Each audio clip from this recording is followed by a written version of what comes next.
وعلیکم السلام ورحمۃ اللہ۔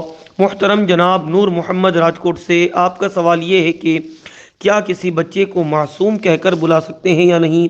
اسی طرح کسی دکان یا تنظیم یا کمیٹی کا نام معصوم رکھ سکتے ہیں یا نہیں؟ تو دیکھیے، شریعت میں معصوم اصل میں اس شخص کو کہتے ہیں جو اللہ کی عصمت یعنی کہ حفاظت میں اس طرح آ جائے کہ اس سے گناہ کا صادر ہونا، چاہے وہ صغیرہ ہو یا کبیرہ ہو، یا جان بوجھ کر ہو یا بھول کر، کسی بھی طرح اس سے گناہ کا صادر ہونا یہ ناممکن ہو، محال ہو، امپاسبل ہو، ایسے شخص کو کہیں گے معصوم۔ یہ ہے معصوم کا اصل شرعی معنی۔ ٹھیک ہے، اس معنی کے لحاظ سے صرف انبیاء کرام اور فرشتگان عظام ہی معصوم ہیں، باقی اور کوئی معصوم نہیں۔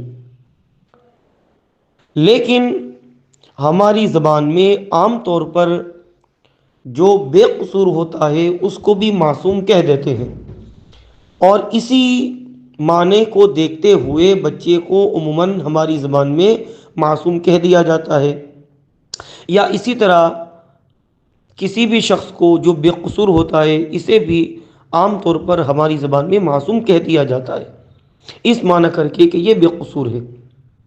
تو اگرچہ بچے کو معصوم کہہ کر بلانا تو نہیں چاہیے، کہ معصوم کا اصل معنی صرف انبیاء کرام اور فرشتگان عظام پر بھی صادق ہے، لیکن چونکہ معصوم جو ہے یہ بے قصور کے معنی میں رائج ہو چکا ہے، اور اسی معنی کے لحاظ سے بچوں کو اور بے قصور کو معصوم کہہ دیتے ہیں۔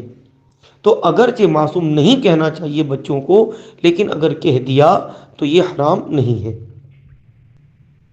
لیکن چونکہ دکان یا مکان یا کمیٹی یہاں معصوم نام رکھنے کا کوئی معنی نہیں، اس لیے ہرگز نہ کسی کمیٹی، نہ کسی دکان، نہ کسی تنظیم کا نام معصوم رکھا جائے۔